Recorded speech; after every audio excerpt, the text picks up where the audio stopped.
And we're live. We'll master this sooner or later. We're trying different devices this week and all kinds of other stuff. Bear with me, live audience, for 1 minute. We're going to try and record this as a podcast, too, because we've had many of you ask to do a podcast. So let's try this.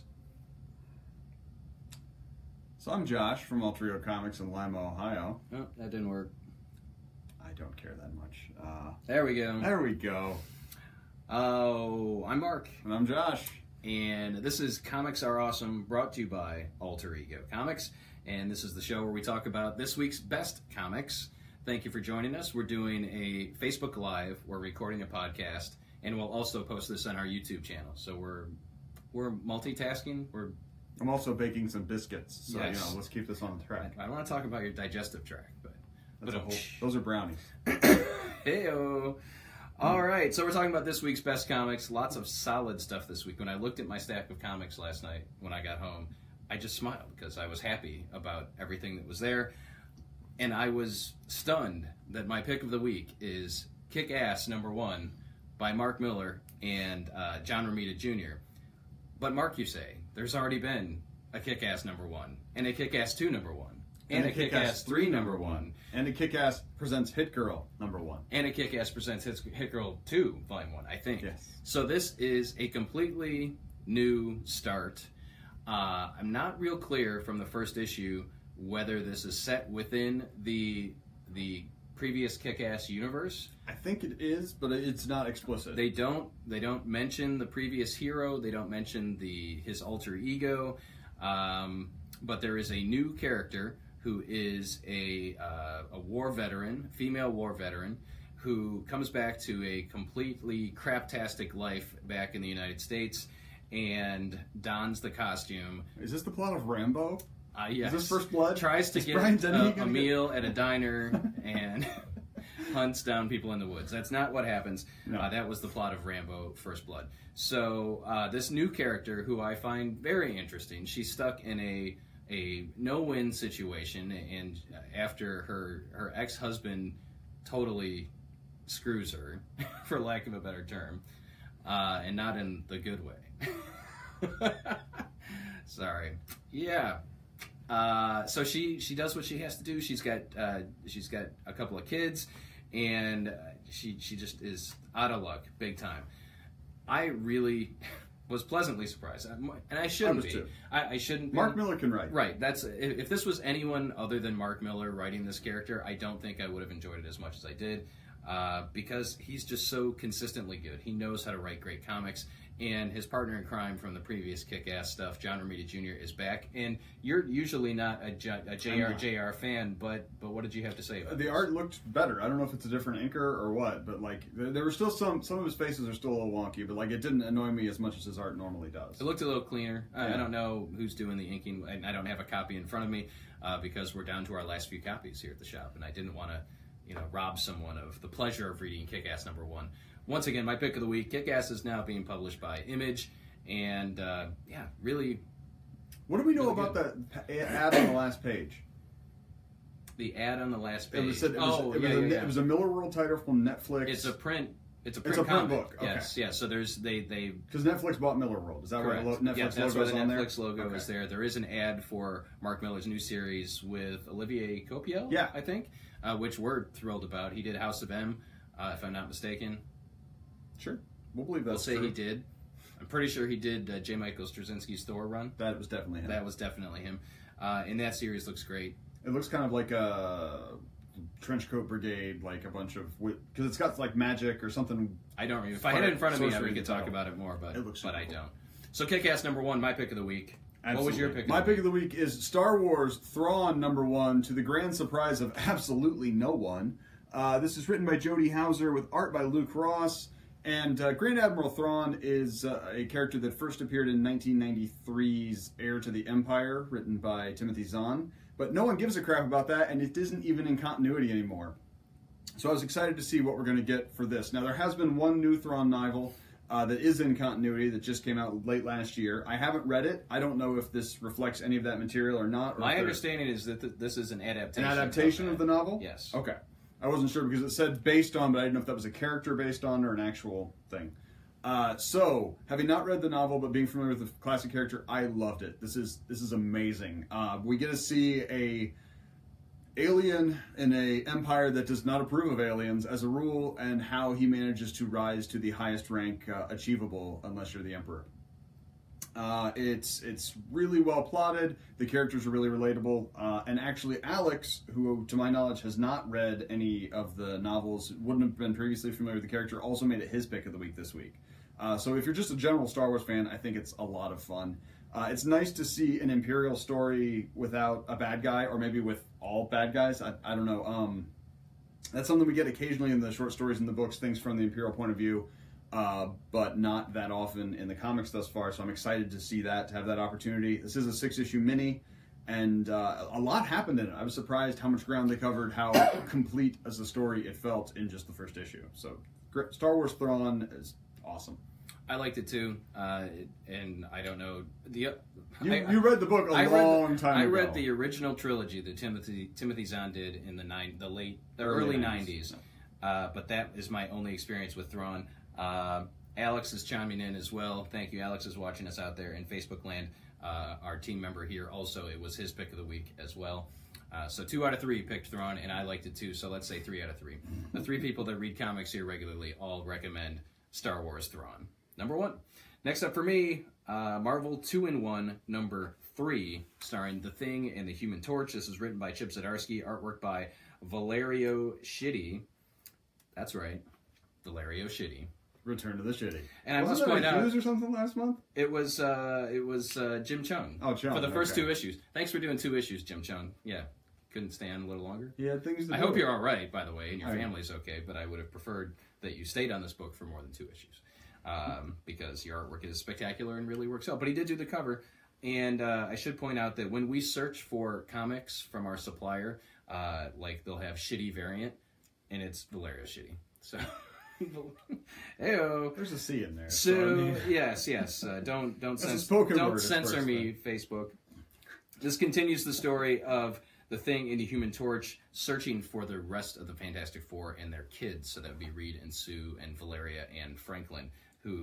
Valerio Schitti? Yeah, Valerio. Oh, okay. I believe this is Valerio. Yes. Valerio, okay. Yes.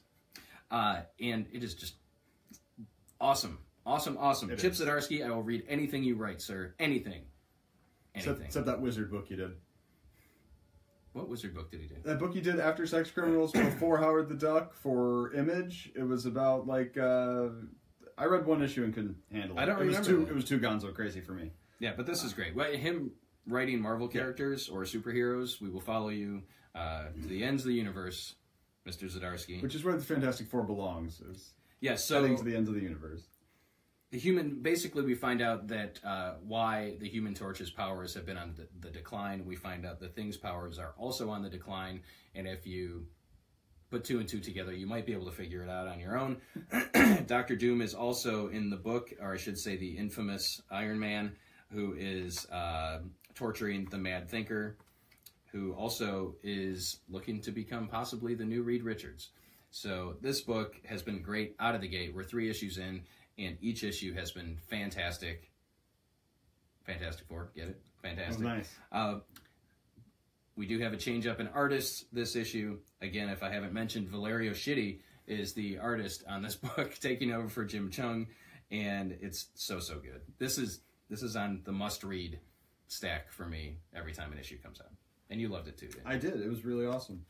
Next up for me is Amazing Spider-Man Annual number 42, written by longtime Spidey scribe Dan Slott, with pencils by Cory Smith, and then we've got a backup by somebody who they made it seem like they were important, David Hine. Is he a Broadway writer or something? He's written things. Broadway playwright David Hine. And art in the backup is Marcus Toe. And if you've been following the Red One storyline in Red One? What's it called? Red something? Red Demon? Red Goblin. Red Goblin? Is that what it's called? That's a know. weird name. I mean, I get why. in the main book. This has nothing to do with that. This is just a day in the life. It does sort of tie into other stuff that's been going on, and a lot of it spins out of what we saw in Spider-Verse last year, because we've got Betty Brant, the husband to the deceased Ned Leeds, kind of picking up on an event from that book where the clone of Ned called her and gave her a tip, and we find out where that tip led her. We see some great investigative journalism. We get to see a lot of Peter and Spider-Man hanging out with Betty, which is a lot of fun for longtime fans. And it's just a fun Spider-Man story that you don't really have to have read anything else to follow, and you can just pick it up and read it. And that's sometimes what I want. I want a one-and-done Spidey story that doesn't require me to know what... And you don't have to know any of the new characters that Slott's introduced in the last decade, for example. You know, it's good for any Spider fan to check out and enjoy. And the backup was fun as well, although I think the backup plays fast and loose with the way powers have been portrayed in the book. But it was fun. Excellent. Next up for me is a World War II-fer. First up, Captain America number 698. Now, this does not take place during World War II. Of course, I'm referring to Captain America being a hero of World War II. And he is actually not even in present day. This is the first part of the Out of Time storyline, featuring a young Marty McFly and Huey Lewis. No. I would read that book. IDW, get on it. Yeah, can we get a crossover, please? IDW and Marvel? This leads up to and includes the monstrous Captain America number 700, which is right around the corner. And Cap has been put on ice again and is now, is it 45 years or 25 years? I missed it. You're not... I'm not supposed to say? Okay, yeah, you should just say He's in the future. He's in the future. Well, I mean, it's a plot point as the story resolves how far in the future he is. So it looks like it's the future? It does look like it's the future. Oh. I was trying to come up with the rest of the words. Time, but I walk away. Then I Bad lip reading, kids. Check it out. You should check it out. It makes us all laugh, especially the Star Wars music videos. So Cap is put on ice. He wakes up in a world he doesn't recognize again. Written by Marc Waid, artwork by Chris Samnee. This team is excellent, and they've made Captain America kind of fun again, but this is not a fun story because there's some bad stuff going on. It's surprisingly fun for It is fun. It's not really post-apocalyptic, it's maybe mid-apocalyptic. I'm looking forward to what happens next because some characters that we recognize. There are no recognizable characters in this one. It's a new ragtag group of kind of freedom fighters that Cap teams up with, but there will be some recognizable Marvel characters in future issues. Next up, we've got Athena Voltaire and the Sorcerer Pope, Part 1. This is issue 1. Now, you may be saying, Mark, who is this Athena Voltaire character? What the hell are you talking about? Athena Voltaire has been around for quite a while. I would say that she is she's kind of an Indiana Jones meets the Rocketeer meets, what's his face? Han Solo. Jonah Hex, maybe. Han Solo. Mel Hex. Reynolds. I don't know. Malcolm, she's kind of like a bounty hunter, but she does things for money. She fights on the side. With her fists. She fights on the side for good. And for money and for good. Yes, so this is 1936, and they are off on an adventure involving the Sorcerer Pope, who I imagine is a real pope. I did not go back and research this, but it was the actual Pope pope is real. I don't something. know if it was Sylvester II. Stallone. Yes, Sylvester Stallone, the Pope, who was also in First Blood. That's a callback to an earlier joke. Yes. How can you not want to check this issue out? The cover is an homage to Captain America #1. So you've got Athena punching Hitler. The headline is Nazi punching first issue, and it involves the Sorcerer Pope. Sorcerer Pope. So if you like World War II era action adventure, if you like the Rocketeer, if you like Indiana Jones, you will like this as well. If you like strong female characters, this was top notch, and we're definitely putting it on your radar because I'm guessing you won't find this at every shop, but we're taking a chance on it. Action Lab has been gaining a lot of ground as one of the indie publishers, and I just couldn't pass up the Nazi punching first issue. Right. Dan Clark says, give it time. Disney will own Back to the Future soon enough. Now, the interesting thing, does Paramount own full rights to Back to the Future? It's Universal. Oh, is it Universal? Yeah. Why did I think it was Paramount? I don't. Okay. So I'm going to say no, Paramount does not own. Okay, good call. Because I would say Paramount's the next acquisition, because doesn't Paramount still have some distribution rights to Indy for the first one? Yes, and they distributed the first Iron Man movie. Yeah, maybe so the first or second. Maybe grab onto that guy. So thank you, Alex and Dan, for watching. If you're watching, give us a shout out here so we know that you're here, so we can say hi to you. And if you do have any questions as we roll through this week's best comics, post those, and we'll do our best to get to them. Again, this is primarily for our Facebook Live audience. For you podcasters, there's nothing for you to You click. can't do anything except listen, and we thank you for that. Yes. Next up for me, I've got a Marvel 2 for books that are still amazing. We've got Old Man Hawkeye #2 from Saks Fifth Avenue and Flechette. It's Ethan something, I think. Ethan Van Sciver? That doesn't seem like it's the real person. Part of the book. There we go. Ethan Saks and Marco Cicchetto, who's a great artist. And we pick up right from the end of the previous issue where we are 45 years in the future. Sure. Yep. It's 45 years since all the heroes died, and all the heroes dying is always portrayed as being kind of the present. Even though it looks like it's the future. Yeah. It's really a long, long time ago. It's really a long, long time when ago. There were knights, and they got into fights, and using sabers of light. It's not the future. It's not. Woo. I mean, it is the future. So we've got Mad Max Hawkeye running out, trying to run down the people who are trying to take him out. We get to see some more recognizable Marvel characters. If you're a fan of Old Man Logan, there's so much in here to love. But if you're a fan just in general of Hawkeye and the underdogs, it's great. I love how they just completely disregard Hawkeye as a hero. They're like, well, we killed all the heroes. He's like, I'm right here. I'm like, oh, hey guys. Tough break. Lots and lots of fun. Also out this week, we've got Doctor Strange 385. This is the last part of Loki Sorcerer Supreme, written by Donny Cates with art by Gabriel Hernandez Walta. And this is the culmination of a story I've enjoyed a lot. It gets a little emotional. We get to see all of the pieces that fit together for how Loki is Sorcerer Supreme, whether or not he's going to continue being Sorcerer Supreme. Doctor Strange does not have a long and storied history of amazing comics. He kind of gets a series for a while, then he goes away. He's been around for decades, but he really doesn't have a consistent life. But between the Aaron run and this run, I'm really happy with Marvel's direction with him, and I hope Kate stays on the book for a while. And yeah, Damnation's right around the corner too. So we've got Cates and Nick Spencer working on the Damnation miniseries, as well as some of the spin-offs that are going on with that.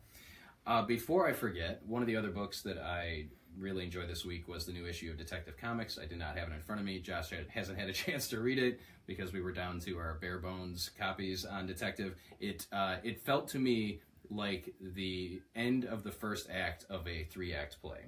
That this issue of Detective seems to be the end of what Tynion started when he started Detective, when Rebirth launched, and this is the end of chapter 1 or the end of the first act, and we've got cool stuff coming next. So just because we don't have it here and because Josh didn't get a chance to read it, I don't want to neglect it because it really was good and it had a lot of payoff for people that have been following Detective Comics since Rebirth started.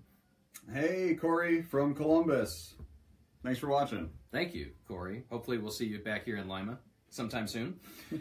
Finally, for me, and I think for Josh as well, we were both kind of surprised and enjoyed Sideways #1. This is, and we got to give the artist credit first because this is the new age of heroes over at DC. Kenneth Rocafort is the artist, written and plotted by Dan Didio and Justin Jordan. And wow, this felt like an indie superhero book. And which is a virtue in this context. It is a virtue. I think that this, I was very intrigued. I want to read more. I want to see where this character is going. Teenage hero that somehow develops powers, possibly during the events of Metal. Well, it's definitely during Metal. Well, whether or not it's because of Metal. Right, whether he had the powers to begin with or whether it was a result of Metal remains to be seen. So there is that. It is rooted in the DC universe, as all of the New Age of Heroes titles have been. And they've all been really solid. I've enjoyed each one of them. I take that back. I did not like Damage. Yeah, I wouldn't say Damage was okay. I wouldn't say it's really solid. But no, I thought Silencer was very solid, and I enjoyed Sideways as well. So this is a character who is similar to the character of the Spot in Marvel, in the Marvel universe, who apparently can open doorways in reality, portals between dimensions. Yeah, well, not dimensions. It's all in our unit. Well, we don't know where he goes between. Is it just one side to the other? I think so. He's just kind of ripping holes in the space-time continuum. I don't know, and he slides through, or he goes through sideways. But it was very enjoyable. So I would not overlook this one if you're looking for a new character set firmly within the realm of the DC universe, but right now not involving major DC characters, and I think that could be a virtue. because we need new characters to keep the comic book industry alive. We need, some folks that people can glom onto. We haven't seen it a whole lot. Every once in a while, somebody breaks through. You get Luke, what's his face, Lucas, the Signal guy. Oh, the Signal, yeah. And then over at Marvel, Runaways is the one that I usually go to. But Kamala Khan and Riri Williams and right. DC really suffers from from a lack of young characters that aren't legacies. I mean, you've got Jaime, who is the Blue Beetle, but as far as like a character that's a new character who's in high school, who I had a lot of the Peter Parker feel. Because he has to go to school, he has friends, he has social problems. He doesn't have any friends. He has one friend. Right. Yeah. Whose friend was great. Yes, his friend is great. I liked the feel of kind of classic Marvel era teens with problems comics because we don't get to see that from DC barely ever. Right. Usually if you have problems, your dad's Bruce Wayne and he just gives you $1 billion and you're fine. Yeah, you're either a millionaire or you're a god or something along those lines. And Rocafort's artwork is top notch here. I know that a lot of our customers really enjoy his art. And he seems to be on a book for a while and then disappears. I think the last time he really made a splash was Red Hood and the Outlaws, but I could be wrong. All right, Nicole, hi from Finley. Cool. Hi, Nicole. We're reading on a very small screen. It's a very small screen. Chris wants to know what Wesley's pick was, but I don't actually have access to Wesley at the moment. Wesley Crusher is our new navigator. I was going to go with the Owl. Wasn't his name Wesley? Or... Who? Isn't the Owl's first name Wesley? What owl? From Kingpin, sidekick, Daredevil. Oh, yeah. Wasn't that Wesley? Yeah. Kingpin, not the owl. Well, no, but isn't he the Owl? I don't think What's so. the Owl's real name? I don't know. Okay. Who knows? Anyway, sometimes yes, I say we have words. A little helper running around the store today. Yes, he's hard at work. Does not have a pick as far as I know. So there you have it. This is very distracting to me because we're recording and I'm watching and I'm looking at this and I'm trying to talk and I can't always walk and chew gum at the same time. But we'll get the hang of it. And hopefully we'll have some podcast listeners who enjoy this as well, in addition to our Facebook viewers who are live with us. Thank you for hanging out with us while we talk about this week's new comics. And, of course, this will end up on YouTube as well. So if you enjoyed this week's episode of Comics Are Awesome, give us a thumbs up. We appreciate your likes and shares. We want to get this in front of as many people as possible so they know what is great at their local comic shop. And if you do have questions, you can post those in the comments. I'm Mrs. Young, and we will definitely get to those. And anything else you want to add? Happy Valentine's Day, Anybody else everybody. there? We got a thumb. We got a thumb. I think it's sideways. No, that's the book Sideways? No, yes, the movie Sideways. Was awesome. But I think that does it for this week. Thank you for listening, watching, and we'll see you again real soon. So the movie Sideways is essentially the Rhino and Sandman go on a line trip, right? I have not seen it, but I'm going to say yes. How do I stop this? I don't know.